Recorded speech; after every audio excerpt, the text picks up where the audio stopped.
Camouflage. This is a concealer and it comes with two colors. And basically the idea is that you mix the two to create the perfect concealer color for you. This product comes in about 7 different colors, so whether you're my color or way deeper, you can find something that works for you. This is an SC2, and just as a frame of reference, I'm an NC15 in MAC. So if you're kind of on the way low range of MAC, this would probably work good for you. This is kind of a yellow-based concealer, and this is more of a peach.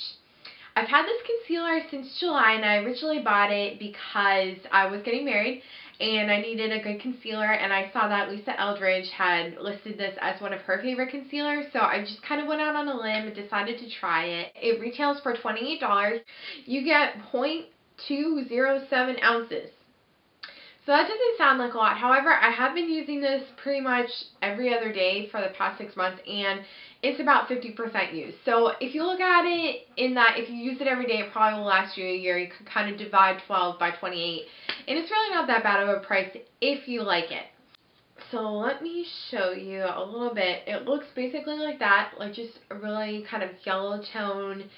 It's creamy, but it blends in, and you can't even really tell that you're wearing it. The product recommends that you basically put it on your skin and then mix it together to create kind of the perfect foundation. To be honest, I don't really use this peach color here because I find it doesn't really match my skin, and then I mix it, but then it's just, this is really the best color for me. However, I do sometimes use this as an under eye concealer. I just basically take it with my ring finger, go like this, and then pat it into my eye, and then gently buff it out with this Sonia Kashuk domed eyeshadow brush, and just slowly buff it in. It's a little bit heavy for an under eye concealer. If you have any sort of wrinkles or any worries about kind of makeup bringing out your under eye, this probably isn't going to be a good under eye concealer for you. What it does do well is covering up redness, because it's a yellow based. You could kind of use it to cancel out any redness you might have in your cheeks. I use it on my chin, around my nose, and on any blemishes I might have, and I find that it works really well. With cream foundation, I like to apply it, if I need more coverage, I apply it after foundation. However, if I'm having a good skin week, I could get away with applying it under the foundation. The benefit of applying it on top is that it obviously provides more coverage because it's not buffed out and, you know, under the foundation. Once I put it on, whether it's on top or underneath, I use this E.L.F powder brush. It's a flat top brush to kind of buff it out, because you don't ever want to look like you're wearing concealer, and if you're wearing concealer incorrectly, it can actually bring out your blemishes, so that's something you definitely don't want. I would say this is a medium coverage concealer, and I only say that because if you build it and try to get full coverage out of it, it does become quite cakey. So I would recommend this as a medium coverage concealer. It's not really a low coverage concealer, but it's not really a heavy cover concealer. So if you have, say, blemishes here and there and any redness you want to cancel out, I think this is for you. Now, I can see easily why some people get really frustrated with this product. I just saw a review, they said not worth the money. If you're using it correctly, it is not worth the money, because let me tell you, for the first 3 months of using this concealer, I was extremely frustrated with it, and I was kind of like, I'm going to figure this out. That's because I was using it with this Escentuals coverage concealer brush, and what I was doing was I was just taking it and then applying it. It was really, really streaky. I was actually on the verge of just being like, I hate this concealer, I'm going to do a negative review on it. But then I started using my fingers, and I find that this formula really works well when blended with your fingers, because it kind of melts with your skin really nicely.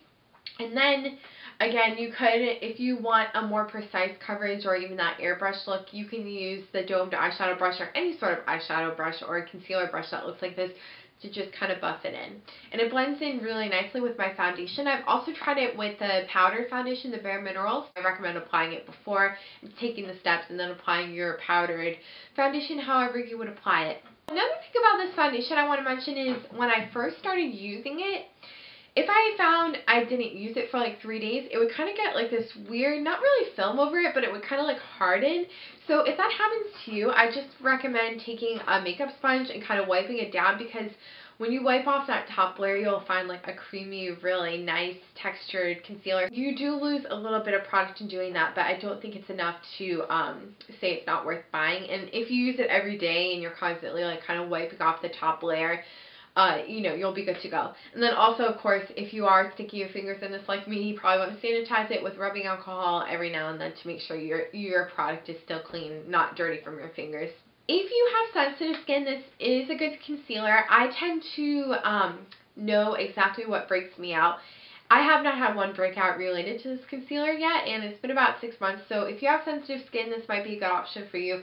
Again, I don't know all the things that your skin may or may not be allergic to, so you definitely want to check the ingredients list if you know you're allergic to something, but I haven't had any issues with this breaking me out at all.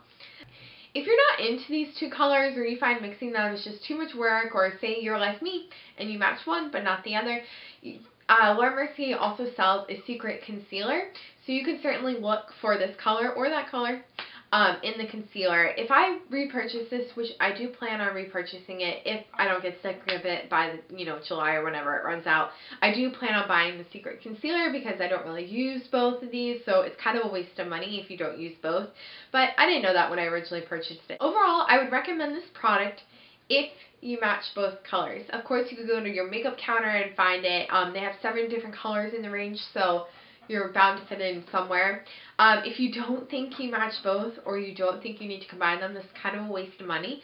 So I'd recommend only buying one or the other and kind of save your money and get more product that you'll actually use. That's my review on the Laura Mercier Secret Camouflage Concealer in SC2 specifically. I hope this helped you out. Let me know if you use it, what concealers you use, if you would ever buy this, and I'll talk to you later.